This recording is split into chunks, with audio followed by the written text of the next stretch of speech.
Nobody knows the trouble I've seen. Nobody knows my sorrow. Nobody knows the trouble I've seen. Glory, hallelujah.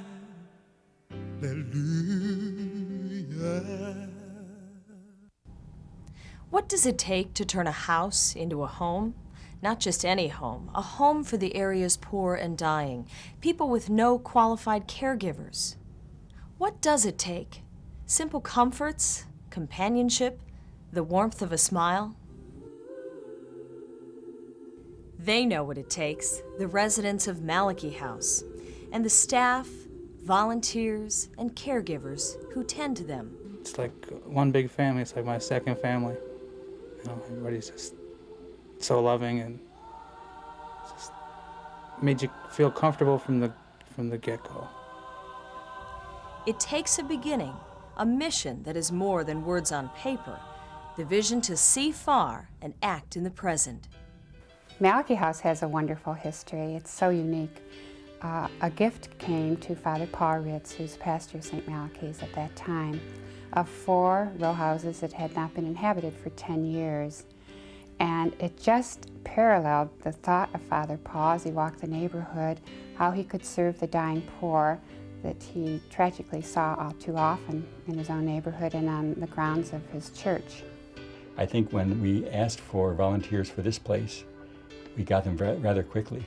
Plus, we learned even people who were not involved at Malachi's, when they began to hear there was for the dying poor, you know, every adult has had deaths in the family. When they realized poor people die without any help, they became very concerned because they knew how much was involved in the deaths in their own families.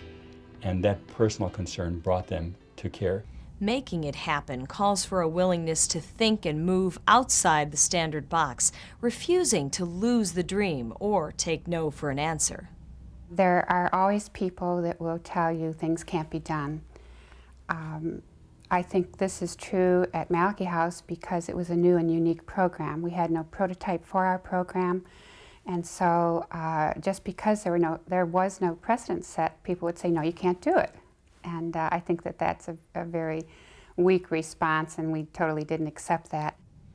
It also takes a strong community connection, mutual cooperation, and hundreds upon hundreds of volunteer hours at every hour of the day, every day of the week. Many people think that this is a hospice home. It is not. This is a home like your home, my home, only we have 10 people here facing death. And each person here is overseen by a group, a hospice team, which includes a hospice nurse, social workers, physician, spiritual director. So these people here have the whole gamut of people that are concerned for them. Many of these people have never had people who cared for them genuinely, and that's where we fit in. The welcoming environment that is Malachi House embraces up to 10 residents at any given time, with a waiting list that, sadly, is always too full.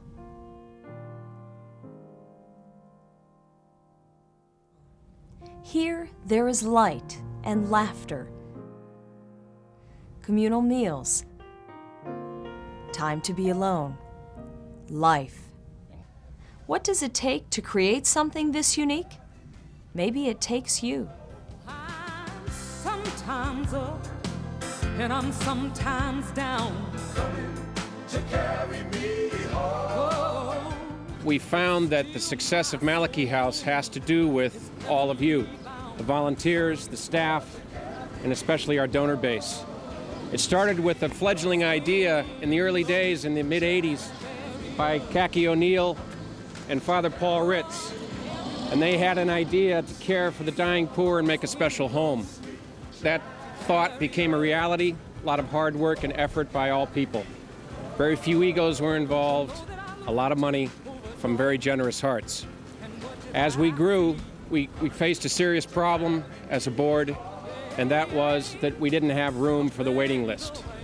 And these people who have a home finally in their lives weren't allowed to come because we were full. So the Board of Trustees and the staff got together, and after a lot of planning, we said this is the right thing to do.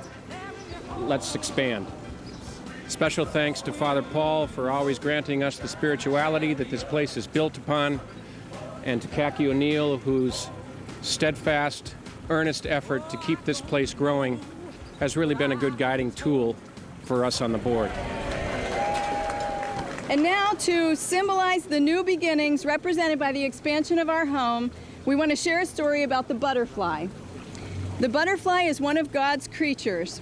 It tells the story of humanity in a very beautiful and profound way. When it is born, it is not beautiful. It crawls on the ground and is repulsive to people. They see it and turn away with a shudder. It's a caterpillar, and it says little to anyone of the wonders of God. But one day something happens. It goes into a shell-like covering, and to all the world it is dead. A period of time goes by, and seasons change. Then there's movement. Still later, the covering begins to move, and finally there is a breakthrough from the cocoon, and comes forth the beautiful butterfly that soars to the heavens and gives joy to God and to people by proclaiming God's beauty and majesty. In this spirit of renewal and rebirth, please join me in releasing your butterfly, which is what is in your envelope. Aww.